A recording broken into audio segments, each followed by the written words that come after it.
la présidente. En question principale, je reconnais maintenant le député de Rosemont. Merci, Madame la Présidente. Il y a quelques jours, la Haute Direction de Santé Québec s'est félicitée d'avoir réussi sa première mission, c'est-à-dire couper 1,5 milliard de dollars dans le réseau de la santé.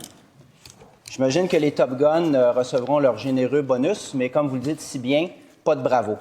Pas de bravo parce qu'on ne coupe pas 1,5 milliard sans toucher les patients.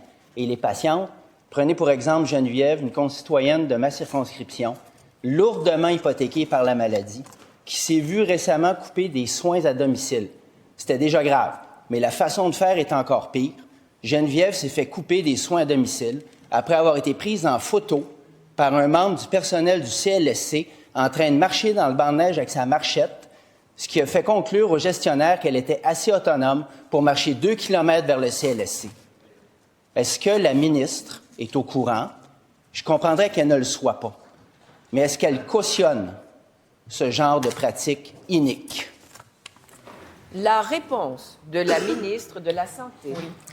Alors, Madame la Présidente, je veux revenir sur la première affirmation du député de Rosemont, qui laisse sous-entendre que les hauts dirigeants de Santé Québec reçoivent des bonus. Madame la Présidente, en tout respect, je ne sais pas sur quel fait il s'appuie pour laisser sous-entendre des choses comme ça, parler de bonus aux hauts dirigeants. Je m'excuse, Madame la Présidente, mais je pense qu'il devrait faire ses recherches de façon plus attentive. Pour répondre à la deuxième partie de la question concernant le soutien à domicile, écoutez, le soutien à domicile, c'est extrêmement important. Je travaille depuis mon arrivée en fonction pour augmenter constamment les services de soutien à domicile au Québec. C'est un programme qui est important. On a, comme gouvernement, un budget de 2,6 milliards de dollars en soutien à domicile, Madame la Présidente. Je vais vous montrer un peu l'évolution du budget en soutien à domicile. Je ne sais pas si mon collègue peut le voir d'où il est assis, mais c'est une progression importante. 2,6 milliards sur 46 milliards, Madame la Présidente, et on va continuer d'améliorer les services de soutien à domicile pour les personnes. Première complémentaire. Oui, j'ai des bons yeux, j'ai des bonnes oreilles. Je peux très bien voir ce qu'elle montre. Je comprends aussi ce qu'elle dit, puis je comprends qu'il n'y a pas de réponse. Je comprends qu'il y a une belle diversion là, sur la prémisse de ma question, là, mais Geneviève, elle atteint une réponse, elle. Et ma question, elle est très, très simple.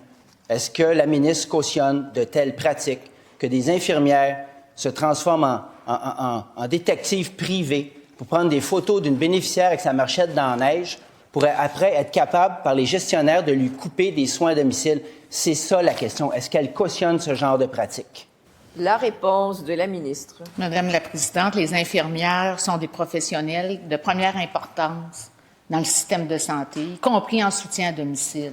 Des comportements comme vous citez, de prendre des photos des usagers, bien, c'est complètement irresponsable et c'est un manque de professionnalisme, mais si c'est exact, je pense que c'est une faute qui est grave.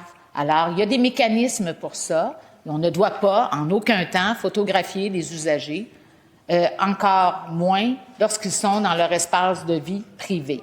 Alors, Madame la Présidente, on va continuer de miser sur nos infirmières, cependant, en soutien à domicile, qui font un travail extraordinaire au quotidien, Madame la Présidente. Et je vous rappelle, Madame la ministre, qu'en tout temps, vous vous adressez à la présidente. Deuxième complémentaire. Les commandes irréalistes de compression budgétaire, là, parfois, ça amène des excès de zèle des gestionnaires. Ça, c'est un bel exemple. Je prends note, cela dit, positivement de la réponse de la ministre. Est-ce qu'elle va envoyer un mémo dans le réseau pour s'assurer qu'on ne lance pas des chasses de ce type envers des citoyens, des citoyennes qui sont dans le trouble, qui sont lourdement hypothéqués par la maladie, qui ont besoin de soins? Est-ce qu'elle va envoyer un mémo dans le réseau pour que ce genre de choses prenne fin ou s'il va encore falloir passer par le protecteur du citoyen? La réponse de la ministre.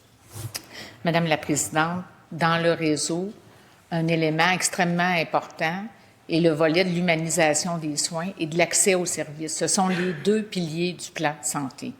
Alors, j'enverrai pas de mémo, Madame la Présidente.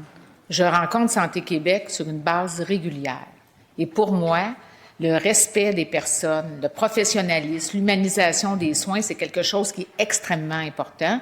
Donc, j'aurai donc l'occasion de revenir sur les valeurs que je préconise comme ministre de la Santé, Madame la Présidente.